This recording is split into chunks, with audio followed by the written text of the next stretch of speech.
My husband's family has been calling me a secret nickname. For 8 years. I just found out what it means. I met my husband on the side of the road when I got a flat tire. And he pulled over to help. He told me my brake pads were shot. I thought he was joking until he showed me the actual pads.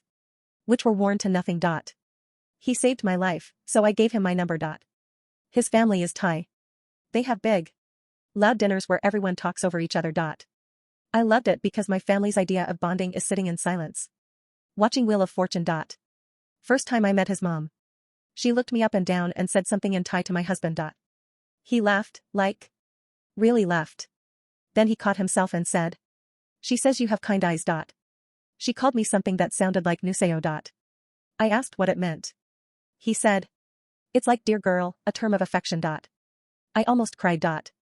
My own mom hadn't called me anything that nice since I was 6. From then on, everyone in his family called me that. His aunt, his cousins, his grandmother. I started introducing myself that way at gatherings. Hi. I'm the new SAO. Everyone would laugh. And my husband would laugh loudest. I never thought they were laughing at me. I looked up the translation one time. And it said, dear girl. Just like my husband had told me. At our wedding, his whole side chanted it. During our first dance, my husband was grinning ear to ear. I decided to surprise my husband. And got it tattooed on my wrist in Thai script. When I showed him, something flickered across his face. Just for a second. Then he smiled and said it looked beautiful. His cousin saw it at a pool party and choked on her drink so hard. She left. I figured she swallowed wrong. Here's the thing about me and understanding Thai. I never learned it because my husband always translated. He said it would come naturally. Anytime I tried to learn, my husband would say, the best way to learn is to live it. Duolingo is a scam. I trusted him. But last month, we had his family over for a cookout. I was in the kitchen when his aunt came in for napkins. She didn't see me behind the fridge door. She was on the phone laughing. And I heard my nickname, but the tone was different, meaner. Then she said my husband's name and laughed harder. She hung up and saw me. Oh, Nuseo. You scared me. Her face went guilty. That night, I couldn't sleep. I grabbed my phone and typed the words into Google. The translation said, dear girl. Just like it had last time. But I stared at the Google Translate screen until the white background burned into my retinas. Dear girl. It was right there. Safe. Benign. But my ears were still ringing with the aunt's laughter. It was the pitch, sharp, jagged, like a hook catching in a fish's gill. That wasn't the sound of affection. That was the sound of a predator playing with its food. I didn't confront Kiet that night. I didn't roll over and shake him awake to demand answers. Instead, I lay perfectly still, listening to the rhythm of his breathing. It was steady, peaceful. The sleep of a man with nothing to fear. For 8 years, that sound had been my lullaby. Now, it sounded like a ticking clock. The next morning, I played the role. I made coffee. I kissed his cheek. I touched the tattoo on my wrist and smiled when he looked at it. It's fading a bit, I said, watching his eyes. Still looks perfect to me, he said, grabbing his keys. Love you, Nuseo. He said it quickly. Casual. And for the first time, I didn't just hear the word, I heard the shape of it. The way his tongue hit the roof of his mouth. When his truck pulled out of the driveway, I called out of work. I didn't go to the library or the internet. I needed a human ear. I drove 3 towns over, to a strip mall in a suburb where nobody knew us. There was a small Thai bistro there called Siam Orchid. I walked in at 11 a.m., right as they were opening. The place smelled of basil and chilies. A young waitress was setting tables. She looked up, smiling. Sawasdee ka. Table for one? Actually, I said, my voice trembling. I need a favor. I'll pay for your time. I need to know what something means. She looked confused but nodded. Okay? I pulled out my phone. I had done something risky the night before. After the aunt had hung up, I'd hit the record button on my voice memo app and walked back into the kitchen, asking her to repeat a recipe. She hadn't used the nickname then, but I had other recordings. Videos from Christmas. Birthday parties. I scrolled to a video from our wedding. Hiet's brother was holding the camera, panning over the family. They were chanting it. Nuseo. Nuseo. I placed the phone on the table and hit play. The waitress listened. Her smile was polite at first. Then, her brow furrowed. She tilted her head. She looked at me, then back at the phone. She didn't laugh. She looked uncomfortable. It means dear girl, right? I asked, desperate. That's what my husband says. The waitress bit her lip. She looked around, checking for her manager. Who are these people? My husband's family. She hesitated. English, it is hard to explain Thai tones. The word you are typing in Google? Noasa? Yes. That means young girl. Sweet girl. Okay, I exhaled. So they are saying that. No, she said softly. My chest tightened. What? They are not saying Noosa, she said, lowering her voice. They are playing with the sound. They are slurring it. They are saying Nosa. Nosa? In Thai, no means, She grimaced. Stupid. Foolish. Not just silly. Like, someone who knows nothing. A buffalo. I felt the blood drain from my face. And saw, she continued, means girl. But the way they say it, it is a pun. A wordplay. To your face, they tell you it is Noosa, dear girl. But to each other, the tone is distinctive. They are calling you, the stupid girl. She pointed to my wrist. That is why the cousin choked at the pool party. I looked down at the tattoo. Because I got the insult tattooed on me? No, she said gently. Because you got the wrong word tattooed. Your tattoo says dear girl in perfect, polite Thai. But they call you stupid girl. To them, you branded yourself with the lie they told you. It is, the ultimate joke. I sat there in the booth of Siam Orchid, the smell of coconut milk suddenly making me nauseous. 8 years. Every birthday. Every Christmas toast. Every time I smiled and introduced myself to their friends. Hi, I'm the stupid girl. And they had laughed. Hiet had laughed the loudest. Thank you, I whispered, sliding a $50 bill onto the table. Miss, the waitress said as I stood up. She looked worried. Thai families, we are very close. If they are doing this, the husband, he knows. He allows it.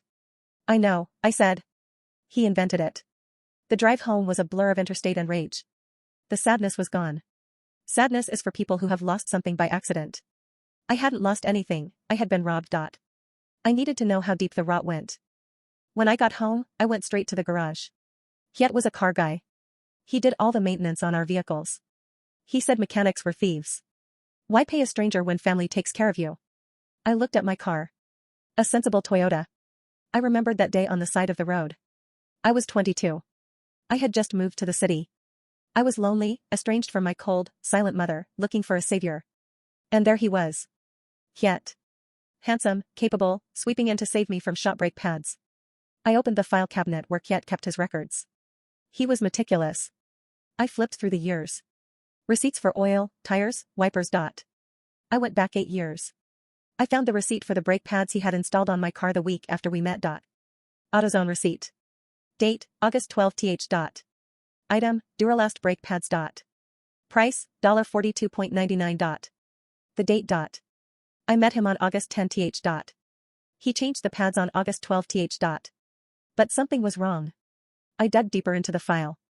I found the inspection report from the dealership I had gone to for an oil change just 3 weeks before I met Hiet. Inspection results, green check. Brakes at 80%. My breath hitched. My brakes hadn't been shot. They had been at 80%. Brake pads don't go from 80% to metal on metal in 3 weeks of city driving. He hadn't saved me. He had showed me a pair of old, ruined pads he probably kept in his truck for exactly this purpose. The flat tire? Probably just a nail in the right spot, or maybe just bad luck he capitalized on. But the brakes, that was the hook. That was the I saved your life chip he had cashed in for 8 years of loyalty. I sat on the cold concrete floor. It wasn't just a mean nickname. It was a con. A long con. Why? I wasn't rich. I was a nurse. I made decent money, but nothing to scam someone for. Then I thought about the family dinners. Hiet's family wasn't wealthy. They were always in between things. His brother had investments that never paid off. His mom had medical bills. I handled our finances. I paid the mortgage. Hiet paid for the fun stuff, the vacations, the dinners. Or so I thought. I went into the house and logged into our bank accounts.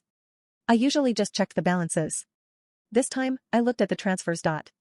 Every month, Hiet transferred $800 to an account labeled savings. I clicked on the transfer details. It wasn't a savings account.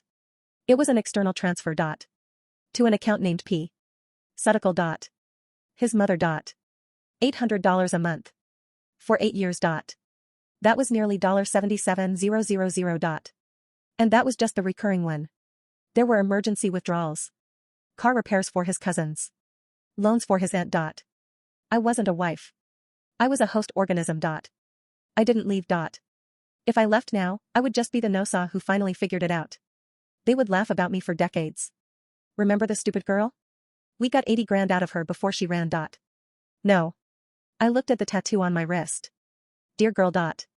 If they wanted me to be the stupid girl, I would play the role until the curtain fell. But I was going to rewrite the ending. That evening, Hiet came home smelling of grease and cologne. Hey babe, he called out. Starving. Mom wants us to come over for boat noodles. My stomach turned, but I forced a smile. Sounds delicious. I love your mom's cooking. We drove to his parents' house. The driveway was full. The aunt, the one who had laughed on the phone, was there. The cousins. The whole cast of characters. When we walked in, the aunt froze for a split second when she saw me, remembering the phone call. I beamed at her. Auntie. Hiet told me you were making the noodles. I've been craving them all day. Her tension melted. She laughed, patting my arm. Oh, Nuseo. You are always so hungry. She said it. She slurred it. No saw. The room chuckled. I sat at the table. I watched them. I watched how they looked at me. Not with hate, but with a total lack of respect. I was furniture. I was a wallet with legs. So, Hiet's brother, Art, said, leaning back. Hiet tells me you're picking up extra shifts at the hospital? Saving for a trip? Something like that, I said. Actually, I've been thinking about the future. Investments. The table went quiet. The word money always got their attention. Oh?